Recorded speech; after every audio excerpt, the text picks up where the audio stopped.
परिवार को लेकर गाड़ी से बहुत तेजी से कहीं जा रहे होते हैं और हमें शहर के ऊपर काले घने बादलों को दिखाया जाता है। दरअसल फ्रेडरिक इन्हीं बादलों से दूर जा रहे होते हैं। फ्रेडरिक अपने परिवार को बताते हैं कि बहुत जल्दी शहर में बारिश होने वाली है और ये कोई आम बारिश नहीं होगी। जो भी इस बारिश के संपर्क में आएगा कुछ ही पलों में उसकी मृत्यु हो जाएगी और इसीलिए वो अपने परिवार को लेकर सुरक्षित जगह की तरफ जा रहे होते हैं। गाड़ी में फ्रेडरिक का बेटा जो पिछली सीट पर बैठा होता है, फ्रेडरिक उसे कहते हैं कि तुम्हें सीट बेल्ट पहननी चाहिए, लेकिन वो सीट बेल्ट नहीं पहन रहा होता और इसी दौरान उनका ध्यान भटक जाता है जिससे उनकी गाड़ी आगे वाली गाड़ी से टकरा जाती है और अब कुछ ही पलों में बारिश होने वाली है। इसीलिए फ्रेडरिक अपने पूरे परिवार को पैदल ही एक जंगल की तरफ लेकर भागने लगते हैं। इन्हें भागते हुए एक आदमी देख लेता है जिसके बाद वो भी इनका पीछा करने लगता है। फ्रेडरिक अपने परिवार को जंगल के बीचों बीच बने एक बंकर में लेकर आता है जो उसी की कंपनी ने बनाया है। ये सब के सब यहाँ नीचे आकर सबसे पहले अपने आप को सैनिटाइज करते हैं और अब फ्रेडरिक अपने पूरे परिवार के साथ इस बंकर में है। फ्रेडरिक की कंपनी ने ये बंकर इसी तरह की इमरजेंसी के लिए बनाया था और अब फ्रेडरिक का पूरा परिवार यहाँ पर सुरक्षित है। फ्रेडरिक अपनी बेटी सिमोन से कहता है कि मुझे बाहर जाना होगा क्योंकि बारिश में जो वायरस है जिससे लोगों की मृत्यु हो जाएगी,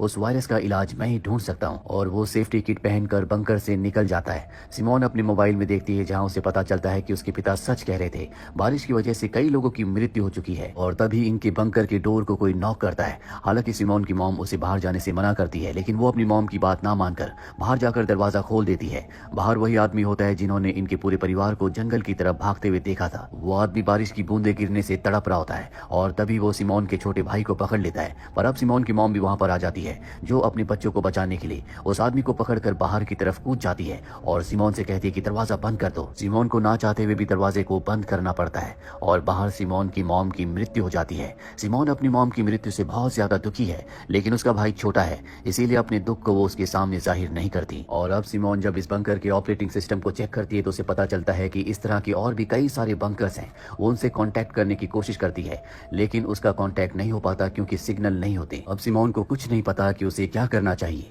बाहर का मंजर वो देख चुकी है। उसके पास अपने पिता का इंतजार करने के अलावा कोई भी रास्ता नहीं है। धीरे धीरे दिन बीतने लगते हैं जो महीनों में बदल जाते हैं और महीनों साल में। 6 साल बीतने के बाद आज भी उसके पिता वापस नहीं आए। उसका भाई जो बहुत छोटा था वो बड़ा हो चुका है। वो इस बंकर में नहीं रहना चाहता, वो बाहर जाना चाहता है। इसीलिए उसकी फ्रस्ट्रेशन दिन ब दिन बढ़ती जा रही होती है और सिमोन उसे समझाती है कि हमारे पिता वापस जरूर आएंगे। और एक रात को जब उसका भाई सो रहा होता है तो वो फैसला करती है कि वो सेफ्टी सूट पहनकर बाहर जाएगी। और अब रात को वो अपना सेफ्टी सूट पहनकर बाहर निकलती है जहाँ पर वो उस जगह को देखती है जहाँ उसकी मॉम की मृत्यु हुई थी। उस हादसे का दर्द आज भी उसके मन में, उसके दिल में होता है, लेकिन उसे किसी भी तरह से ऐसी जगह को ढूंढना होगा जहाँ पर इंसान रहते हैं। जब वो आगे बढ़ती है तो उसे बहुत सारे निशान मिलते हैं जहाँ पर एरो के निशान के साथ लिखा होता है कि 2500 मीटर आगे क्वारंटीन जोन है। और वो लगातार आगे बढ़ने लगती है।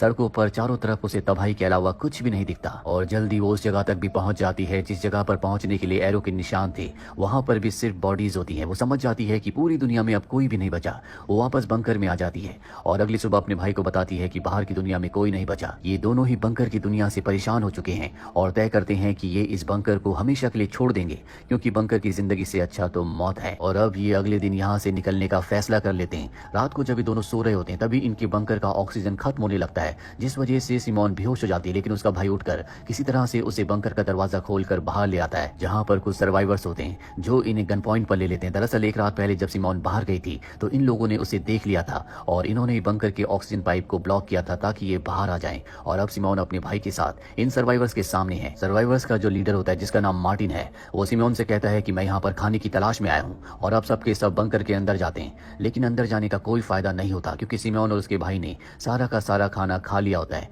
इनके पास अब खाना नहीं बचा क्योंकि पिछले 6 सालों की जितने भी यहाँ पर फूड स्टोरेज थी वो अब खत्म हो चुकी है। इस बात से मार्टिन को गुस्सा आता है और वो तय करता है कि वो इन दोनों को इस बंकर में लॉक करके यहाँ से चला जाएगा, जिसका मतलब ये है कि सिमोन को अपने भाई के साथ हमेशा के लिए इसी बंकर में रहना होगा। पर इससे पहले कि मार्टिन यहाँ से निकलता, सिमोन उसे कहती है कि मैं इस तरह के और भी बंकर्स को जानती हूँ जहाँ पर मैं तुम्हें लेकर जा सकती हूँ। ये सुनने के बाद मार्टिन उसे अपने ग्रुप में शामिल कर लेता है और अब सिमोन अपने भाई के साथ मार्टिन के ग्रुप में शामिल हो जाती है और दूसरे बंकर्स की तरफ निकल पड़ती है। सिमोन को पता चलता है कि दुनिया की 90% आबादी अब मारी जा चुकी है और जो 10% लोग बचे हुए हैं वो भूख से स्ट्रगल कर रहे हैं। खाना इस दुनिया में सब कुछ है, खाने के लिए किसी को मार देना बहुत ही नॉर्मल बात है। अब इस दुनिया में कोई भी ऐसी सरकार नहीं है जो किसी को कंट्रोल करती है। और यहाँ मार्टिन के ग्रुप में जितने भी लोग हैं ये किसी तरह से अलग अलग बारिश से बच गए थे। इसके बाद ये मिले और अब एक साथ मिलकर खाना ढूंढते हैं। सिमोन और उसका भाई भी इनके ग्रुप में अब शामिल हो चुके हैं जो कि बंकर को ढूंढने के लिए लगातार आगे बढ़ रहे होते हैं। और तभी इन्हें गाड़ी की आवाज सुनाई देती है। आवाज सुनकर सब के सब छुप जाते हैं और तभी गाड़ी से 2 लोग उतरते हैं जिनके हाथ में गन्स होती है।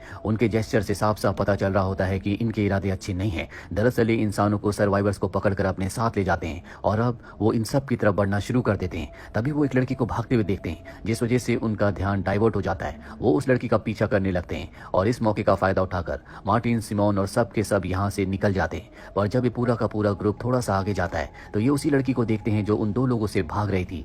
उसका पैर कीचड़ में फंसा होता है, जिसका मतलब ये है कि अब वो भी वायरस के संपर्क में आ चुकी है। इसीलिए मार्टिन उसे मार देता है और अब इस सब के सब आगे बढ़ते हैं और रात गुजारने के लिए घर में स्टे करने का फैसला करते हैं, जहाँ सिमोन के भाई को पहनने के लिए जूते भी दिए जाते हैं ताकि उसे चलने में कोई प्रॉब्लम ना हो। और अब यहीं इस ग्रुप में एक लड़की होती है जिसका नाम पीट्रेस है, जिसे सिमोन का भाई पसंद करता है।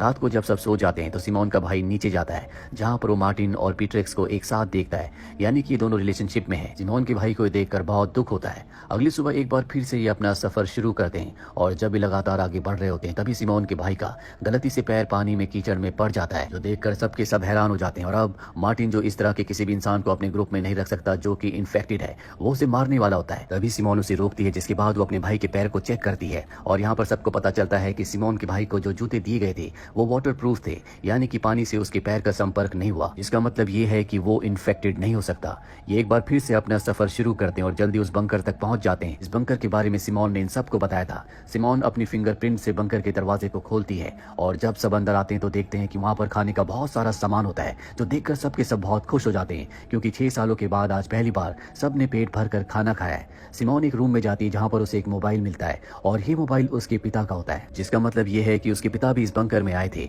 और अब वो अपने पिता के मोबाइल में वीडियोस देखती है, जिसमें एक वीडियो उसके पिता के बॉस का होता है, जिसमें उसके पिता के बॉस ने कहा था कि जल्दी तुम स्वीडन आ जाओ, क्योंकि इस खतरनाक वायरस की वैक्सीन तुम ही बना सकते हो। ये वीडियो देखने के बाद सिमोन को बहुत अच्छा लगता है। उसके दिल में अब उम्मीद है कि उसके पिता जिंदा होंगे, जो कि स्वीडन में है। वो अपने भाई को भी वीडियो दिखाती है और ये दोनों तय करते हैं कि ये स्वीडन जाएंगे। और मार्टिन इनके साथ जाने से मना कर देता है, क्योंकि इस बंकर में खाने पीने की पूरी सप्लाई है, वो यहीं पर रहना चाहता है। इसीलिए सिमोन अपने भाई के साथ यहाँ से स्वीडन के लिए निकल पड़ती है। और जब ये बात पीटर्स को पता चलती है, जिसे सिमोन का भाई पसंद करता है, तो तय करती है कि वो भी सिमोन और उसके भाई के साथ जाएगी।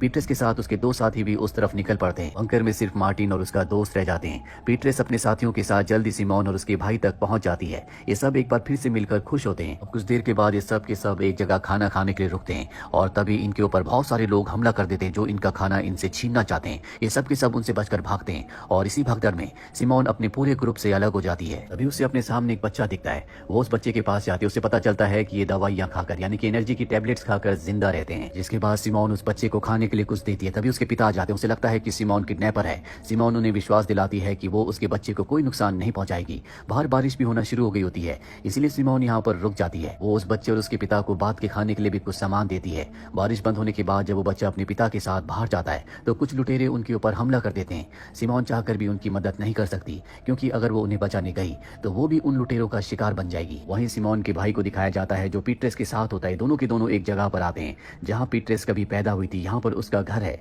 वो अपने घर में जाती है, जहाँ उसे पता चलता है कि आज से 6 साल पहले जब वायरस शुरू हुआ था तभी उसके माता पिता की मृत्यु हो गई थी। वो बहुत ज्यादा इमोशनल हो जाती है। सिमोन का भाई उसे संभालता है। उसका मन डाइवर्ट करने के लिए वो अच्छी अच्छी बातें करता है, जिससे पीटरेस को अच्छा लगता है। और अभी दोनों के दोनों वापस उसी जगह पर जाते हैं जहाँ पर ये सब के सब एक दूसरे से अलग हो गए थे। बाकी लोग भी वहाँ पर पहुंच जाते हैं और अब एक बार फिर से इनका ग्रुप बन चुका है। और इससे पहले कि ये यहाँ से निकलते, एक आदमी जो यहाँ पर सिमोन का पीछा करते हुए पहुंच गया था, वो सिमोन के भाई को पकड़ लेता है। उसके हाथ में चाकू होता है। वो सबसे कहता है कि जल्दी अपने खाने की पूरी सप्लाई मुझे दे दो, वरना मैं इस लड़के को मार दूंगा। और तभी वहाँ पर मार्टिन अपने साथी के साथ पहुंच जाता है, जिसके पास गन है। मार्टिन को गन के साथ देखकर उसे बहुत गुस्सा आता है और गुस्से में उस सिमोन के भाई को जख्मी करके वहाँ से भाग जाता है। सिमोन देखती है कि उसका भाई बहुत बुरी तरह से जख्मी है। वो डर जाती है और तभी उसे याद आता है कि यहाँ से कुछ ही दूरी पर एक और बंकर है और वो अपने भाई को अपने साथियों के साथ लेकर उस बंकर की तरफ निकल पड़ती है। जल्दी ये बंकर तक पहुंच जाते हैं, जिसके अंदर मेडिकल किट होती है और उस मेडिकल किट से ये सिमोन के भाई को ट्रीट करते हैं।